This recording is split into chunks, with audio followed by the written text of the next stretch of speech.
The Last Train to Willowmere. Chapter 1. The Midnight Sleeper. On a cold October evening, Walter Bramble stood on the platform at Brambleford, waiting for the last train of the night. It had been raining, and the station lamps made long golden pools on the wet pavement. A porter rolled milk churns into the goods shed, and somewhere far away, a whistle sounded, soft and low. Walter pulled his tweed coat a little closer and looked down the empty line. He had only meant to post a letter, but the evening had turned, and now the last sleeper train to Willowmere was due. Clacky-clack, clacky-clack. The sound reached him before the light did. The train came in slowly, all dark green and hissing steam, and stopped with a sigh, as if it too were ready for bed. Walter climbed aboard, and the guard touched his cap and said very softly, "Quiet carriage at the back, sir." The doors closed with a soft thump. And then the train began to move, and the station and the lamps and the whole wet platform slid away behind the glass like a dream letting go. Walter made his way down the corridor, past compartments where travellers slept against the windows, their breath fogging the glass. At the very end he found it, a small carriage, empty but for one lamp glowing amber, a worn armchair and a book left open on the seat. Clacky-clack, clacky-clack. The wheels found their rhythm, and Walter settled in. On the seat across from him lay the book. It was old, bound in green cloth, its corners soft with age. Walter picked it up and turned it over in his hands. There was no title on the spine, only a faint pattern of leaves pressed into the cloth, as though someone long ago had chosen it simply for the way it felt to hold. He opened it to where a ribbon marked the page, half expecting a story, but found instead a list. Stations, it seemed, though none of the names were familiar to him. Thistlecombe, Farlingwood, Merrow End, each one written out by hand in a careful, sloping script, and beside some of them small notes. A good place for cocoa. Ask for the window seat. Sleep here if you can. Walter smiled and set the book down gently on his knee, not to read further, but simply to hold, the way one holds a smooth stone found on a beach, still warm from someone else's hand. Clacky-clack, clacky-clack. The lamp above him swayed very slightly with the motion of the carriage, and its amber light moved across the ceiling in slow, easy sweeps. Outside the window, the last lights of Brambleford fell away, and the darkness that followed was soft and complete, broken only now and then by a single lit window in a farmhouse, or the pale shape of a church tower against the sky. There was a knock at the compartment door, gentle, more of a courtesy than a question. "Tea, sir?" The guard stood in the doorway with a small trolley, its wheels squeaking faintly, a kettle hissing low upon it. He was an older man, with silver hair combed neatly beneath his cap, and a face that seemed built for kindness. "Thank you," said Walter. "That would be lovely. Milk and 1 sugar, if I remember rightly." Walter looked up in surprise. though he was too comfortable to ask how the man could possibly know such a thing. Perhaps he simply had that sort of face, the sort that seemed to have taken tea with everyone at some point in their lives. "You do," Walter said instead. "Thank you." The guard poured with practiced ease, the china cup barely trembling despite the sway of the train, and set it down on the small table beside the armchair. "Willowmere's a fair way yet," the guard said. "You've time to rest before we arrive." "I think I might," said Walter. "I do not often find myself with nowhere to be." "Best kind of journey, that," the guard said, and touched his cap again before wheeling the trolley on down the corridor, its small squeak fading into the rhythm of the wheels. Clacky, clack, clacky, clack. Walter drank his tea slowly, watching the dark fields slide past, dotted here and there with the shapes of sleeping cattle, pale as folded linen against the black grass. The rain had stopped somewhere behind them, though the window still wore a fine mist of it, blurring the distant lights into soft smudges of gold. The train crossed a bridge, and for a moment the sound beneath the wheels changed, hollow and echoing, and Walter looked down to see a river passing beneath, wide and slow, the moon caught and broken into 100 small pieces upon its surface. An owl called once from somewhere in the dark trees along the bank, low and unhurried, and then the bridge was behind them, and the sound settled back into its familiar rhythm. He thought, not for the first time that evening, that there was something deeply comforting about being carried somewhere in the dark, warm and dry, while the whole of the night went past outside the glass, unconcerned with him, and yet somehow keeping him safe within it. His eyes grew heavy. The book slipped an inch upon his knee.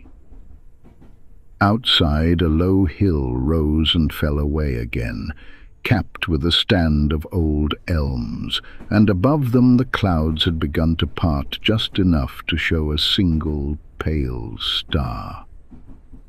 Clacky, clack, clacky, clack. He did not sleep, not yet, but he let his eyes rest and let the sound of the train become the only sound there was. Chapter 2. The Dining Car. After some time, Walter rose from his armchair, moved by nothing more than a small and easy curiosity, and stepped out into the corridor. The train swayed gently beneath his feet, and he steadied himself with one hand against the wall, moving past a row of narrow windows silvered with condensation. Behind the frosted glass of each compartment door, small lamps burned low, and here and there he caught the soft shape of a sleeping traveller, a coat folded into a pillow, a newspaper resting open and forgotten on a lap. He passed a compartment where an elderly woman sat knitting by lamplight, her needles clicking in a rhythm that matched almost exactly the clack of the wheels beneath the floor. She looked up as he passed and gave him a small nod, the kind exchanged between strangers who understand, without needing to say so, that the hour is late and that nothing more than a nod is required. Further along, the corridor opened into a small dining car, softly lit, with tables set for two and white cloths that had gone slightly grey with years of gentle use. A single other passenger sat near the far window, a young man with round spectacles, reading by the light of a small brass lamp, a cup of cocoa steaming gently at his elbow. "Evening," the young man said quietly, without looking up. "Evening," Walter replied, and took a seat 2 tables down by his own window. A steward appeared almost at once, unhurried, wiping his hands on a cloth tucked into his apron. "Cocoa, sir? Or something stronger?" "Cocoa," said Walter. "Thank you." The steward nodded and disappeared through a curtain at the end of the car, and Walter turned to look out at the darkness beyond the glass. Somewhere out there, fields gave way to woodland, and the woodland, after a time, gave way again to a scattering of small lights that might have been a village, or might simply have been farmhouses standing far apart from one another, each keeping its own small watch through the night. Clacky-clack, clacky-clack. The cocoa arrived in a thick white cup, and Walter wrapped both hands around it, feeling the warmth travel slowly into his fingers. He thought of nothing in particular. He thought of the letter he had gone out to post, which now felt like something that had happened a very long time ago, in a different, brighter part of the evening. He thought of his small house at the end of Cobbler's Lane, and of Mrs. Finch, who would no doubt have something to say about him vanishing onto a midnight train without so much as a note, though he suspected she would forgive him easily enough, as she always did. He watched the young man across the carriage turn a page, slow and careful, and thought that there was a particular kind of peace in sharing a quiet room with a stranger, each lost in their own small world, needing nothing from the other but the simple company of not being entirely alone in the dark. Outside, the moon had climbed higher, and it lay now across a long stretch of grazing land, silvering the backs of a small flock of sheep gathered close together beneath a hedgerow, motionless, as though they too had settled in for the night, and meant to stay exactly where they were until morning. The train slowed very gradually as it came around a long curve, and through the window Walter saw a station platform slide past, empty, its lamps glowing gold over wet stone, a sign reading "Farlingwood" swinging very slightly on its chains. No one got on, no one got off. The train did not even fully stop, only eased its pace, as though pausing to remember something before gathering speed again into the dark. Clacky-clack, clacky-clack. Walter finished his cocoa and found that his eyelids had grown heavy again, heavier now than before, the warmth of the drink settling into him alongside the low, steady hum of the wheels. The young man across the car had fallen asleep over his book, his spectacles slipping gently down his nose, the cocoa beside him gone cold and forgotten. The steward came by once more, softly, and drew a small blanket from beneath the table to lay over the young man's shoulders, then glanced at Walter and gave a small, knowing smile, the kind that needed no words at all. Walter rose, quietly, so as not to wake the whole car, and made his way back along the swaying corridor toward his own compartment, past the knitting woman, now asleep in her chair, her needles resting still in her lap, past the frosted windows and their small pools of lamplight, until he reached his own door and slid it open. Chapter 3. Thistlecombe. Walter did not go back to his tea straight away.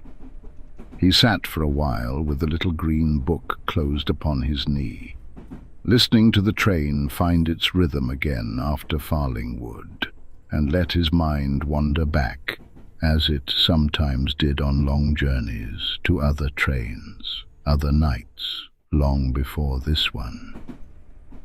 He remembered, or half-remembered, a journey taken as a boy, sitting opposite his father in a carriage very much like this one, the window fogged with their combined breath, his father drawing a small circle in the mist with one finger so that Walter could look through it at the passing fields.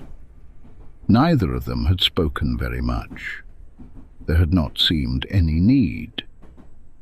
The fields had gone by, dark and endless, and his father had hummed something low and tuneless under his breath, and Walter had fallen asleep somewhere before the second station, waking only when a gentle hand shook his shoulder and told him they were home.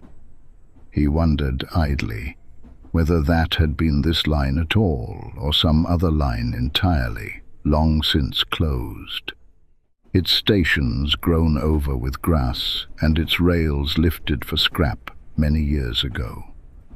It did not seem to matter very much. The memory had the same soft, unhurried quality as the night around him now, and he let it settle back into the quiet of his mind without trying to hold on to it too tightly. Clacky, clack, clacky, clack. The train slowed once more, gentler this time, and a small sign slid past the window, lit by a single lamp. Thistlecombe, it read. The letters a little faded, the platform beneath it empty but for a wooden bench and a scattering of fallen leaves that the wind stirred lazily as the train went by. No one waited there. No one, it seemed, ever did. Not at this hour.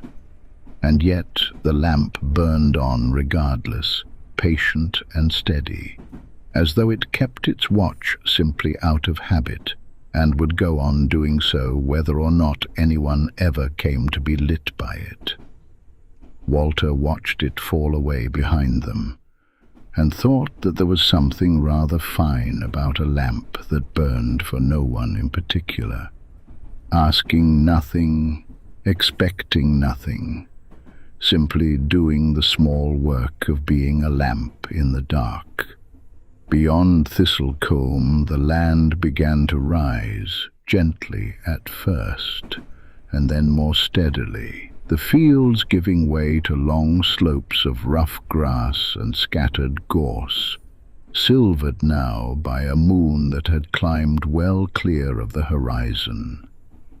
Walter could just make out, far off, the shape of a windmill standing alone on the crest of a hill, its sails motionless, and for a moment he imagined the miller long asleep inside, the whole structure holding its stillness the way the rest of the night was holding its own. He drew the little rug a fraction higher over his knees, though the compartment was warm enough, and let his eyes half close, watching the shapes of the hills rise and fall beyond the glass, one after another, unhurried, endless, asking nothing of him at all. Clacky, clack, clacky, clack. Chapter 4. The River and the Mist. Somewhere beyond Thistlecombe, the line curved close alongside a river for a time, and Walter watched the water keep pace with the train, wide and slow and touched with silver. A heron, standing motionless in the shallows near the bank, one leg drawn up beneath it, entirely unbothered by the great dark shape rattling past so close beside it. The hills grew softer here, rounding into long, easy shoulders of land, dotted with dark clumps of woodland that the moon turned to solid shapes of black against the paler grass. Mist had begun to gather in the low places, pooling in the hollows between the hills like something poured there and left to settle. And here and there a single tree stood above it, its crown catching the last of the moonlight, while its trunk disappeared into the soft white below. Walter found he could not have said, if asked, quite how long he had been sitting there, watching it all go by. Time seemed to have loosened itself somewhere around Farlingwood, and had not tightened up again since. He did not mind this in the least. There was nowhere he needed to be, and nothing that required his attention beyond the slow procession of hills and mist and river sliding past the glass. The guard passed along the corridor once more, quieter now, checking each compartment with a brief, practiced glance, dimming a lamp here, drawing a curtain there, moving with the unhurried care of a man closing up a house for the night. He paused at Walter's door. "Still with us, sir?" "Very much so," said Walter. "Not long now to Willowmere," the guard said, though there was no urgency at all in the way he said it. "No hurry, mind. She waits for whoever is ready, that station. Always has." He moved on, and Walter heard his footsteps fade unhurried down the corridor, a door sliding gently open and closed somewhere further along. Outside, the mist had begun to thin a little as the land dropped once more toward a wide, shallow valley. And Walter could see, very far off, a scattering of lights that might have been Willowmere itself, or might have been some other village entirely, sitting quiet and low beneath the last of the night sky. He did not try to guess which. It seemed enough simply to watch the lights hang there, small and steady, waiting to be reached in their own time. Clacky, clack, clacky, clack. The rhythm of the wheels had settled into something almost like a heartbeat now, steady and slow, and Walter let his head tip back against the high wing of the armchair, his eyes following the last of the hills as they rolled gently past, softened by mist, silvered by moonlight, entirely unconcerned with where the train was going or when it might arrive. Chapter 5. Beneath the Stars. For a long while after the guard had passed, Walter simply sat and let the train carry him, without troubling himself to look at anything in particular. The rug lay warm across his knees, the little green book rested closed beside him on the seat, and the lamp swung its slow amber arc across the ceiling, back and forth, patient as a pendulum that had long ago stopped keeping any real account of the hour. Outside, the last of the mist had thinned away entirely, and the sky had cleared to a deep, soft blue, scattered with more stars than Walter could remember seeing in a very long time. He watched them slide slowly past above the black line of the hills, unhurried, indifferent, the way stars always are, and found some comfort in the thought that they would go on doing exactly this, whether or not there was anyone awake to watch them. The train crossed another small bridge, and the sound beneath the wheels hollowed out briefly before returning to its steady clack, and somewhere below, unseen in the dark, a second river, or perhaps the same one grown wider, moved along beside them for a little while, before curving away into a stand of willows and vanishing from sight. A fox crossed a moonlit field far off, small and quick, pausing once to glance toward the train before continuing on its way, entirely unbothered by the great dark shape rattling past in the distance. Walter watched it go, then let his gaze drift upward again to the stars and thought, not for any particular reason, that there was something rather wonderful about a night that asked nothing of anyone at all, that simply went on being itself, mile after quiet mile, whether watched or not. He did not reach for the book again. He did not check the time. There did not seem to be a great deal of point in either. The hills rose and fell beyond the glass in their long, easy rhythm, softened now by starlight rather than mist, and somewhere far ahead, though he could not yet see it, Willowmere waited quietly in the dark, patient as the little lamp at Thistlecombe, keeping its watch for whoever might eventually arrive. Clacky, clack, clacky, clack. His eyelids grew heavier still, and this time he did not fight it, letting them close for whole minutes at a stretch before opening again to check briefly that the stars and the hills were still exactly where he had left them. They always were. Chapter 6. Willowmere. The little lamp still burned amber in the corner, and the armchair waited for him exactly as he had left it, the green book resting on its seat with the ribbon still marking its place. Walter settled back into the chair and drew the thin travel rug from its hook beside the window, laying it over his knees. Outside, the darkness had deepened into that particular hour of the night that belongs to no one. Too late for the evening, too early for the dawn, when the whole world seems to be holding very still and breathing slowly. Clacky, clack, clacky, clack. He picked up the little book once more, not to read, but to look again at the list of stations, the small notes in that careful, sloping hand. "Sleep here if you can," it said, beside the name Willowmere.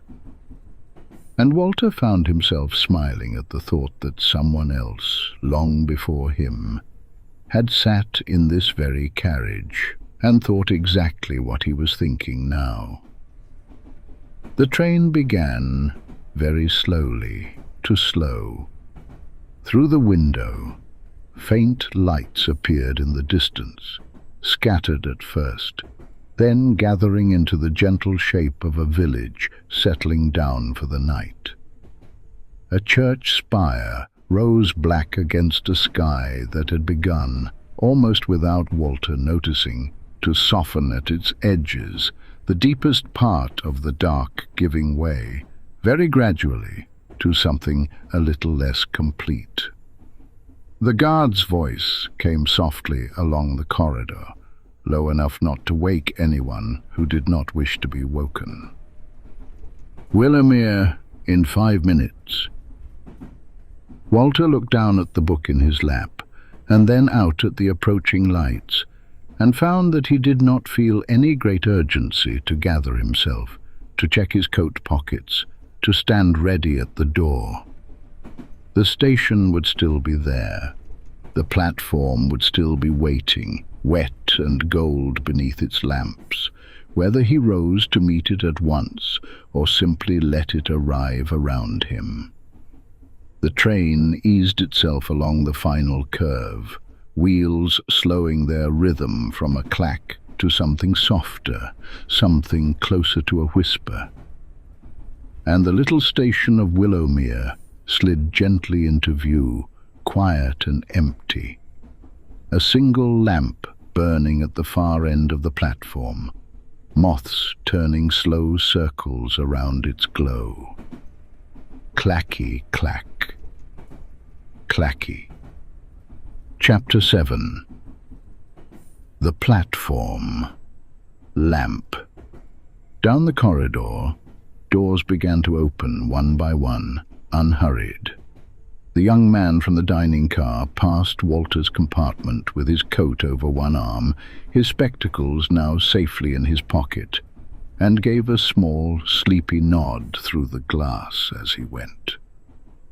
The knitting woman followed a little after, her bag of wool tucked beneath her arm, moving slowly and without any particular urgency toward the door.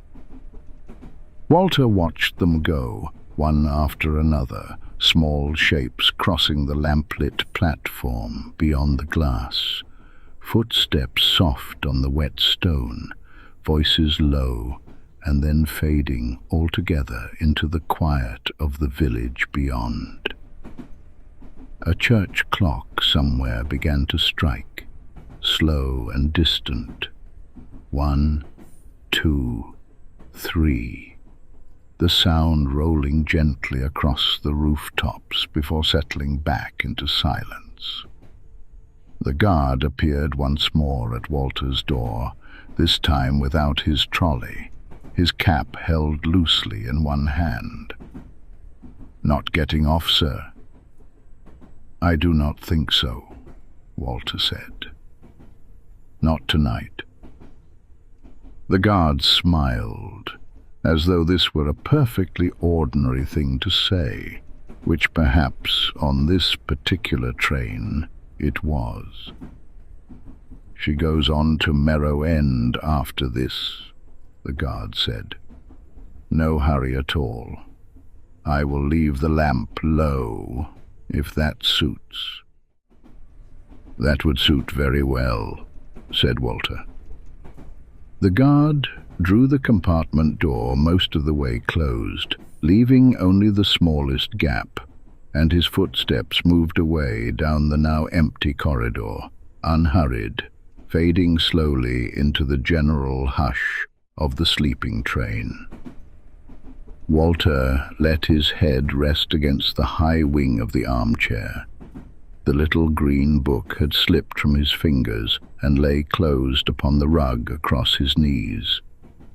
Outside, the platform lamp cast its last slow circle of light through the window, gold and soft, catching a single moth still turning lazily in its glow, and beyond that, the sky over Willowmere had begun, so gently it could hardly be noticed, to lighten at its furthest edge. The train did not move yet. It simply waited, patient in the dark, its engine ticking quietly as it cooled. The whole of it settled into that particular stillness that comes only very late at night, or very early in the morning, when nothing at all is required of anyone. Walter Bramble did not move from his chair. The lamp above him burned low and amber and unhurried, and outside, the platform at Willowmere waited quietly in the last of the dark, patient as it had always been, and would always be, for however long it took him to finally close his eyes and let the whole soft night carry him the rest of the way.